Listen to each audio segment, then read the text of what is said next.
Good morning student. आज हम कक्षा 10th के संचयन किताब के अंतर्गत पाठ जो अपना टोपी शुक्ला है उसका अध्ययन करेंगे। टोपी शुक्ला पाठ जो है उसके जो लेखक हैं उनका नाम है राही मासूम रजा। अब इनका जीवन परिचय जानते हैं। देखिए, राही मासूम रजा का जन्म 1 सितंबर 1927 को पूर्वी उत्तर प्रदेश के गाज़ीपुर के गंगोली गांव में हुआ था। राही मासूम रजा का जन्म 1 सितंबर 1927 को यूपी में यानी पूर्वी उत्तर प्रदेश के गाज़ीपुर के गंगोली गांव में हुआ। उनकी प्रारंभिक शिक्षा गांव में ही हुई। अलीगढ़ यूनिवर्सिटी से उर्दू साहित्य में पीएचडी करने के बाद इन्होंने कुछ साल तक वहीं पर अध्यापन कार्य किया। इनकी प्रारंभिक शिक्षा गांव में हुई, उसके बाद ये अलीगढ़ यूनिवर्सिटी से इन्होंने उर्दू साहित्य में पीएचडी की डिग्री ली। अब फिर उसके बाद ये बॉम्बे चले गए। देखिए, मुंबई गए, वहाँ सैकड़ों फिल्मों की पटकथा, जो स्क्रिप्ट लिखते हैं, संवाद और गीत लिखे। प्रसिद्ध धारावाहिक महाभारत की पटकथा और संवाद लेखन ने इन्हें इस क्षेत्र में सर्वाधिक ख्याति दिलाई।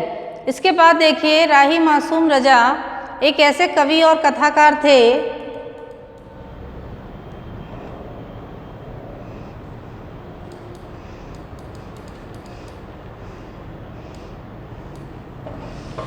राही मासूम रजा एक ऐसे कवि और कथाकार थे जिनके लिए भारतीयता आत्मीयत का पर्याय रही। इनके पूरे लेखन में आम हिंदुस्तानी की पीड़ा, दुख दर्द, उसकी संघर्ष क्षमता की भी अभिव्यक्ति है। राही ने जनता को बांटने वाली शक्तियों, राजनीतिक दलों, व्यक्तियों, संस्थाओं का खुला विरोध किया। उन्होंने संकीर्णताओं और अंधविश्वासों, धर्म और राजनीति के स्वार्थी गठजोड़ आदि को भी बेनकाब किया। राही मासूम रजा कवि के साथ साथ कथाकार भी थे और एक ऐसा कथाकार थे कि जिनको अपनी भारतीय संस्कृति पर पूरा गर्व था और भारतीयता की आदमियत का पर्याय रही इनकी जो पूरा लेखन शैली है। इन्होंने अपने लेखन शैली में आम हिंदुस्तानी की पीड़ा को व्यक्त किया है, उनके दुख दर्द को बताया है। इसके साथ ही उन्होंने कई ऐसी शक्तियों, दलों और व्यक्तिगत संस्थाओं का जो जनता का विरोध करती हैं उनका इन्होंने खुला विरोध किया। उन्होंने संकीर्णताओं और अंधविश्वास, धर्म और राजनीति के स्वार्थी गठजोड़ को भी बेनकाब किया। आगे देखिए कि राही मासूम रजा की प्रमुख जो कृतियाँ थी बच्चों, उनको देखिए। राही मासूम रजा की प्रमुख कृतियाँ हैं आधा गांव, टोपी शुक्ला जिसका हम आज अध्ययन करेंगे, हिम्मत जौनपुरी, कटरा, बी आरजू, ए संतोष के दिन, नीम का पेड़, सभी ये हिंदी उपन्यास रहे। मोहब्बत के सिवा उर्दू उपन्यास था। मैं एक फेरी वाला ये कविता संग्रह है। नया साल, मौजे गुल, मौजे सवा, रक्से मैं, अजनबी शहर, अजनबी रास्ते, सभी उर्दू कविता संग्रह है। 1857 हिंदू उर्दू महाकाव्य और छोटे आदमी की बड़ी कहानी जीवनी। इसके साथ ही इनकी प्रमुख कृतियों के ये जो रही हैं, उसके साथ जो राही मासूम रजा है इनका निधन 15 मार्च 1992 को हुआ, यानी 1992 को।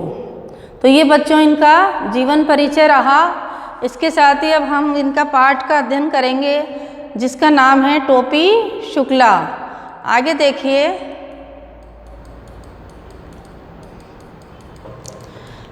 ये एक ऐसा पात्र लिया है जिसका नाम तो अलग है लेकिन इन्होंने उसे क्या नाम दिया है, टोपी शुक्ला।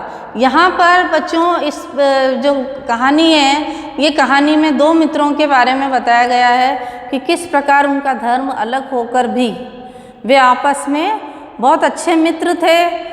एक का नाम टोपी शुक्ला था और दूसरे का नाम इफ़न था। तो किस प्रकार से उनका स्कूली जीवन रहा और किस प्रकार से उनमें प्रेम था, आज हम इस पाठ के माध्यम से जानेंगे।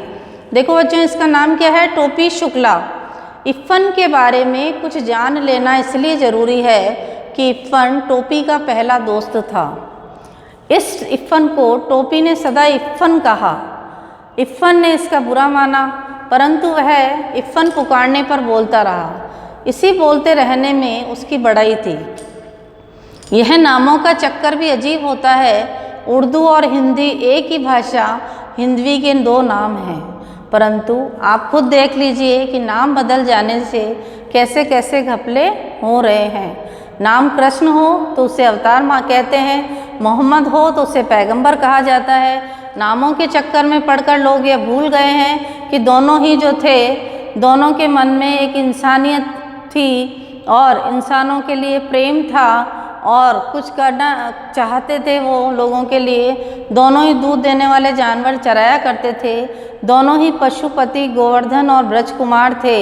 इसीलिए तो कहता हूँ कि टोपी के बिना इफ़्फ़न और इफ़्फ़न के बिना टोपी न केवल यह है कि अधूरे हैं बल्कि बेईमानी है। इसीलिए इफ़्फ़न के घर चलना ज़रूरी है, यह देखना ज़रूरी है कि उसकी आत्मा के आंगन में कैसी हवाएं चल रही है और परंपराओं के पेड़ पर कैसे फल आ रहे हैं। तो यहाँ पर लेखक जो हैं बच्चों, राही मासूम रजा, इन दोनों दोस्तों की कहानी को यहाँ पर प्रस्तुत कर रहे हैं और बता रहे हैं कि उनका अलग अलग धर्म होकर भी, चाहे नाम अलग हैं, उनका अलग अलग धर्म होकर भी किस प्रकार से वो दोनों साथ साथ अपना कार्य करते हैं। तो आगे देखिए,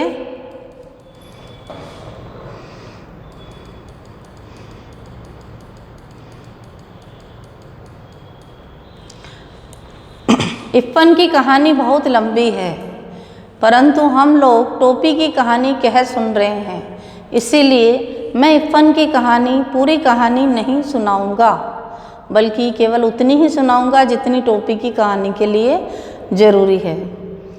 ये मैंने किसके लिए आया है, मैं किसके लिए आया है, ये लेखक के लिए आया है। मैंने इसीलिए ज़रूरी जाना कि इफ़्फ़न के बारे में आपको कुछ बता दूं, क्योंकि इफ़्फ़न आपको इस कहानी में जगह जगह दिखाई देगा। न टोपी इफ़्फ़न की परछाई है और न इफ़्फ़न टोपी की। ये दोनों क्या हैं, दो आज़ाद व्यक्ति हैं। इन दोनों व्यक्तियों का डेवलपमेंट एक दूसरे से आज़ाद तौर पर हुआ।